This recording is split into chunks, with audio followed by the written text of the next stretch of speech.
नमस्कार। आज हम BCom part third AFM paper first business budgeting की इस व्याख्यान माला में नए चैप्टर को समझेंगे। चैप्टर का नाम है बजटों के प्रकार सेकंड बजटों के प्रकार, ये चैप्टर का नाम है। और पिछले चैप्टर में विभिन्न व्याख्यान मालाओं में अपन ने फिक्स्ड और फ्लेक्सिबल बजट को समझने का प्रयास किया था। आज हम आगे चलते हुए क्रियात्मक और मास्टर बजट को समझने का प्रयास करेंगे। इसके लिए आपको, जैसा कि मैंने बताया है, बिजनेस बस्टिंग व्यावसायिक बजटन book by M R. Agarwal arrange करना है। तो आज हम सेकंड टाइप ऑफ बजट के चैप्टर में है और क्रियात्मक और master budget, functional and master budget के नाम से इस चैप्टर को जाना जाता है। तो पहले तो इसके जो हेडिंग है उसको ही थोड़ा सा डिटेल से आपको मैं समझाना चाहूँगा। क्रियात्मक बजट यानी कि फंक्शनल बजट का अर्थ क्या है कि जो संस्था द्वारा जो भी काम किए जाते हैं, संस्था द्वारा मुख्यतः उत्पादन का काम होता है, विक्रय का काम होता है, विभिन्न प्रकार के उत्पादन और विक्रय के बीच जो भी काम किए जाते हैं, जैसे आपका वितरण करना है, सामग्री खरीदना है और उपकरणों को लगाना है, या श्रम का लगाना है, या मशीन का उपयोग करना है। तो इस तरह से हम देखते हैं कि उत्पादन और विक्रय के बीच अनेक कड़ियाँ होती हैं। और इवन विक्रय ही नहीं बल्कि ग्राहकों के हाथ तक माल को पहुंचाने के लिए अनेक प्रकार के जो है वो स्टेप्स होते हैं। उन सभी स्टेप्स को आप फंक्शनल बजट के रूप में क्लासिफाई करते हैं। तो एक तरह से ये कहा जा सकता है कि संस्था की जो विभिन्न प्रकार की क्रियाएं हैं, उन क्रियाओं का बजटीकरण या उन क्रियाओं का बजट बनाना आपका क्रियात्मक बजट है। संक्षिप्त में अगर हम बात करें तो संस्था की विभिन्न प्रकार की क्रियाओं का बजट तैयार करना क्रियात्मक बजट कहलाता है। इसी प्रकार से मास्टर बजट जो है वह उसका कोई एक स्पेशल क्रिया से संबंध नहीं होता है। यह संस्था की समस्त क्रियाओं का एक साथ चित्रण प्रस्तुत करता है। तो क्रियात्मक बजट में क्या होता है कि हम प्रत्येक क्रिया का अलग अलग बजट बनाते हैं। जैसे विक्रय एक क्रिया है, उसका अलग बजट बनेगा। उत्पादन एक क्रिया है, इसका अलग बजट बनेगा। इसके अंदर श्रम है, श्रम का अलग बजट बनेगा। मशीन उपयोग है तो उसका अलग बजट बनेगा। विक्रय है तो उसका अलग बजट बनेगा। सामग्री क्रय है तो उसका अलग बजट बनेगा। तो इस प्रकार से क्रियात्मक बजट जो है वह प्रत्येक क्रिया का अलग अलग बन सकता है।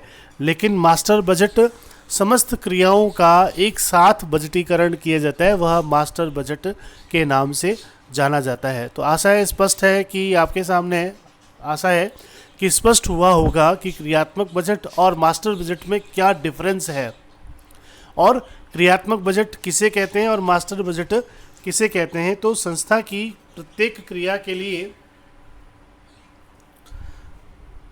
बजट अनुमान अलग अलग तैयार किए जाते हैं। क्रियात्मक बजट ऐसा बजट होता है जिसमें किसी विशेष क्रिया के लिए आप आय अथवा व्यय का नियोजन किया जाता है अथवा उत्तरदायित्व का निर्धारण किया जाता है। यह बजट आगामी अवधि की क्रियाओं को नियोजित करता है। क्रियात्मक बजट दो रूपों में बनाया जाता है, क्रियात्मक या कार्यात्मक बजट। इसमें बजट अवधि से पूर्व किए जाने वाले कार्यक्रमों की रूपरेखा होती है, अर्थात इसमें संस्था के विभिन्न विभागों के द्वारा एक निश्चित अवधि में किए जाने वाले क्रियाकलापों का उल्लेख होता है। उदाहरण के लिए किसी संस्था में उत्पादन श्रेणियां, प्रोडक्शन लाइन के आधार पर बजट बनाया जाता है, जिसमें प्रत्येक उत्पाद की संभावित आगम व व्यय का उल्लेख किया जाता है। तो ये एक क्रियात्मक बजट या कार्यात्मक बजट है। दूसरा है उत्तरदायित्व बजट, रेस्पॉन्सिबिलिटी निर्धारित करने के लिए। तो पहला तो आपका था फंक्शनल बजट, जिसमें फंक्शंस में जो भी टारगेट होता है उसके फंक्शंस को बजटीकरण किया जाता है, बजट के रूप में उसको प्रस्तुत किया जाता है। और नेक्स्ट है आपका उत्तरदायित्व बजट, रेस्पॉन्सिबिलिटी बजट। इसमें संस्था की प्रत्येक कार्यों के लिए प्रत्येक व्यक्ति के उत्तरदायित्व का निर्धारण किया जाता है। दूसरे शब्दों में बजट कार्यक्रम के संपादन में किन किन व्यक्तियों का क्या क्या उत्तरदायित्व है, इस तरह के कार्यक्रम बजट नियोजन प्रधान होता है, जबकि उत्तरदायित्व बजट नियंत्रण प्रधान होता है।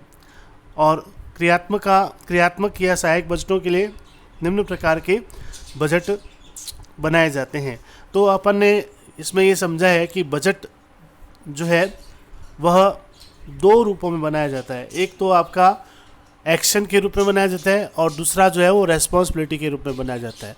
संक्षिप्त में ये कहा जाए कि पहला जो बजट है उसमें ये तय किया जाता है कि आपको क्या करना है, और दूसरे में ये तय किया जाता है कि उसकी रेस्पॉन्सिबिलिटी किसकी होगी। रेस्पॉन्सिबिलिटी का निर्धारण किया जाता है। बिना रेस्पॉन्सिबिलिटी के निर्धारण के आप जो है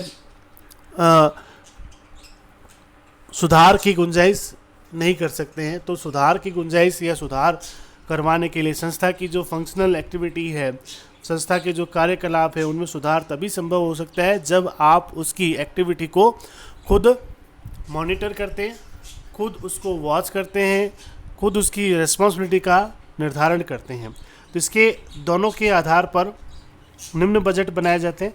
पहला बजट है आपका विक्रय बजट, सेल्स बजट। दूसरा है उत्पादन बजट, प्रोडक्शन बजट। तीसरा है लागत बजट, कॉस्ट बजट। लागत में कई प्रकार की लागतें होती हैं, जैसे उत्पादन लागत बजट होती है, कॉस्ट ऑफ प्रोडक्शन बजट। उत्पादन लागत भी 4 तरह की बताई हुई है: सामग्री लागत बजट, श्रम लागत बजट, उत्पादन उपरिव्यय बजट और संयंत्र उपयोग बजट, जिसमें मटेरियल कॉस्ट बजट है, लेबर कॉस्ट बजट है, प्रोडक्शन ओवरहेड बजट है, संयंत्र उपयोग प्लांट यूटिलाइजेशन बजट है। फिर इसमें प्रशासन लागत है, एडमिनिस्ट्रेटिव कॉस्ट है, विक्रय वितरण लागत है, सेलिंग एंड डिस्ट्रीब्यूशन कॉस्ट है, शोध एवं विकास बजट है, रिसर्च एंड डेवलपमेंट बजट है। और इसी प्रकार के अन्य जो बजट है, वित्तीय बजट, जिसमें वित्तीय व्यय बजट, रोकड़ बजट, वित्तीय व्यय बजट, पूंजीगत व्यय बजट, इस तरह के जो बजट्स हैं वो बनाए जाते हैं। फाइनेंशियल एक्सपेंडिचर बजट है, कैश बजट है और कैपिटल एक्सपेंडिचर बजट है। तो आपने ये देखा कि इसमें कार्यात्मक बजटों में विभिन्न प्रकार के बजट हम बनाते हैं, जिसमें विक्रय बजट है। सबसे इम्पॉर्टेंट जो बजट है वो है सेल्स बजट। दूसरा है आपका प्रोडक्शन बजट। तीसरा है लागत कॉस्ट बजट। कॉस्ट में कई प्रकार के विभाग किए हुए हैं, जिसमें सामग्री है, श्रम है, उत्पादन उपरिव्यय है और संयंत्र उपयोग बजट है। इनके विभाग किए गए हैं और उनके भी आप अलग अलग जो है वो बजट बनाते हैं। तो इस प्रकार से फंक्शनल बजट जो है वो संस्था की क्रियाओं का एक तरह से बजट के रूप में प्रस्तुत करने का प्रयास किया जाता है। और ये जो है प्रमुख रूप से 2 रूपों में बनाया जाता है, एक तो कार्यात्मक या क्रियात्मक बजट के रूप में और दूसरा उत्तरदायित्व बजट के रूप में, यानी कि क्रिया को निर्धारित करने के लिए, और दूसरा है आपका उत्तरदायित्व को निर्धारित करने के लिए इस तरह के बजटों का निर्माण किया जाता है। तो मैंने इसके कुछ स्लाइड्स भी आपको शेयर किए हैं, आप उनको देख करके जो है उनको नोट भी कर सकते हैं अपने हिसाब से। और आज हम जो है विक्रय बजट को समझने का प्रयास करते हैं। विक्रय बजट कुल बिक्री का पूर्वानुमान है, जिसे मुद्रा और मात्रा में व्यक्त किया जाता है। व्यवहार में मात्रा में बजट पहले तैयार किया जाता है और बाद में इसे मुद्रा में परिवर्तित किया जाता है, क्योंकि विक्रय बजट हम जब अनुमानित करते हैं तो सबसे पहले विक्रय की मात्रा का अनुमान किया जाता है कि कितनी विक्रय की मात्रा होगी। फिर उसके बाद विक्रय मूल्य से उसे गुणा करके उसका मूल्य निकाला जाता है या मूल्यकरण किया जाता है। और इसी प्रकार से लागत जो विक्रय में लगने वाली होती है उनका भी पहले मात्रा तैयार की जाती है, इसके बाद जो है उसका मूल्य से कन्वर्ट करके हम उसको देखते हैं। तो विक्रय बजट संस्था का सर्वाधिक महत्वपूर्ण बजट होता है, क्योंकि अन्य सभी बजट विक्रय पर आधारित होते हैं। उदाहरणार्थ, विक्रय मात्रा का अनुमान लगाने के पश्चात ही उत्पादन बजट तैयार किया जाता है, जिस पर पुनः सभी लागत बजट निर्भर है। इसी तरह से बजट अवधि में रोकड़ प्राप्ति के अनुमान भी विक्रय बजट पर ही निर्भर करते हैं। तो हम ये कह सकते हैं कि फंक्शनल बजट का जो बेस है वो है विक्रय बजट। विक्रय से ही आपको ये पता लगेगा कि आपको कितना उत्पादन करना है, किस वस्तु का कितना उत्पादन करना है, और किस वस्तु का उत्पादन करेंगे तो उसमें कितनी कितनी लागतें आएंगी। उन लागतों का विभक्तिकरण, उन लागतों का अलग अलग बजट बनाना, उन लागतों की जो रूपरेखा तैयार करना, वो सब विक्रय बजट पर ही आधारित होती है। तो सबसे प्रमुख जो बजट है वह आपका विक्रय बजट है। तो विक्रय बजट जो है आगामी बजटों का एक तरह से आधार प्रस्तुत करता है, और आगामी क्रियाओं का निर्धारण भी विक्रय बजट के आधार पर ही किया जाता है। जब तक किसी भी संस्था में विक्रय का अनुमान नहीं होता है तब तक आप जो है किसी भी प्रकार के बजट का, अन्य बजटों का निर्माण नहीं कर सकते हैं। और यदि आप निर्माण करते भी हैं तो वो अपने आप में एक व्यर्थ प्रयास ही सिद्ध होता है, क्योंकि बिना विक्रय अनुमान के आप अन्य बजटों का अनुमान लगाते हैं तो वह व्यर्थ होता है, क्योंकि उनकी कोई उपादेयता नहीं रहती है। तो विक्रय बजट को बनाते समय कुछ बातों का ध्यान रखना आवश्यक है, जैसे विक्रय के गत आंकड़ों का विश्लेषण। पिछले सालों में क्या विक्रय रहा है, कितना उतार चढ़ाव हुआ है, उसके बढ़ने और घटने का ट्रेंड है, मौसम के आधार पे है, या किसी विशेष ट्रेंड को शो करता है। तो इस तरह से गत विक्रय के आंकड़ों का अनुमान लगाना पड़ता है। दूसरा है बाजार विश्लेषण।